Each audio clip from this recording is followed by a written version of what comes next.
suicide bomber killed at least 72 people in Lahore, Pakistan on Sunday. A Taliban splinter group claimed responsibility for the attack against Christians celebrating Easter. At least 300 people have sustained injuries and the death toll is expected to rise. The incident happened just hours after the Pope condemned terrorism in his Easter blessing in the wake of the twin bombings in Brussels last Tuesday. As Europe remains on high alert, an anti-terrorist sweep has led to more arrests.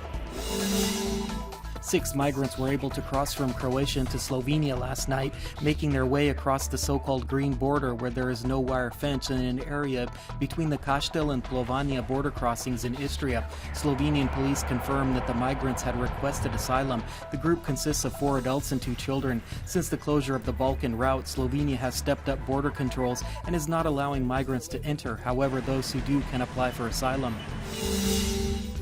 Health Minister Dario Nakic has released draft regulations for public debate concerning additional work by health sector workers.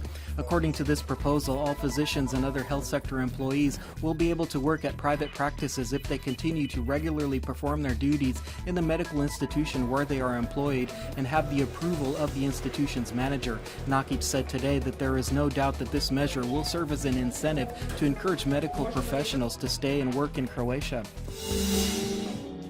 Otherwise, Easter Monday is also a national holiday in Croatia, and the mood was quite festive in the northern coastal resort of Opatija.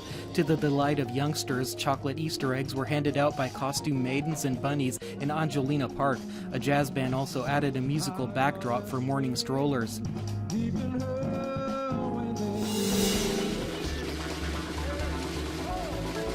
At the strike of noon, the Honorary Kravat Regiment conducted a ceremony of changing of the guard on St. Mark's Square in Zagreb's historical Old Town.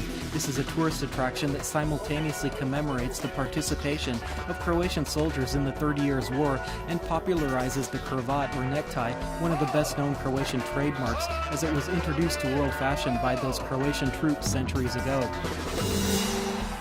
In sports and handball action in the EHF Champions League, PPD Zagreb pulled off an amazing feat to qualify for the quarterfinals as they eliminated Leuven in Mannheim with a score of 31-29. In this return match, the Zagreb team made up the minimum 23-24 defeat they suffered at home 8 days before. In men's tennis, Croatia's Marin Cilic was eliminated from the ATP Masters 1000 series in Miami after losing in the third round to Frenchman Gilles Simon 6-3, 6-7, 6-3.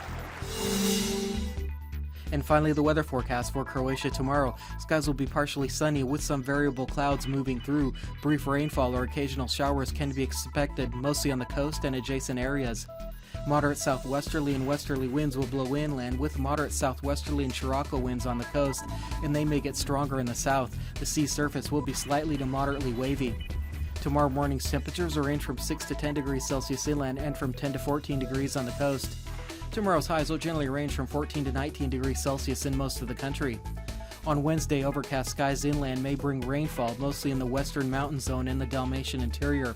Partly to mostly sunny skies will follow in the days after, and temperatures will rise continually. A chance of brief rainfall or occasional showers will also persist on the coast on Wednesday, although sunnier and drier conditions are expected in Dalmatia. Skies will be partly to mostly sunny on Thursday with a gradual rise in temperatures. Moderate to strong Scirocco winds will blow, although they will abate by the end of the week.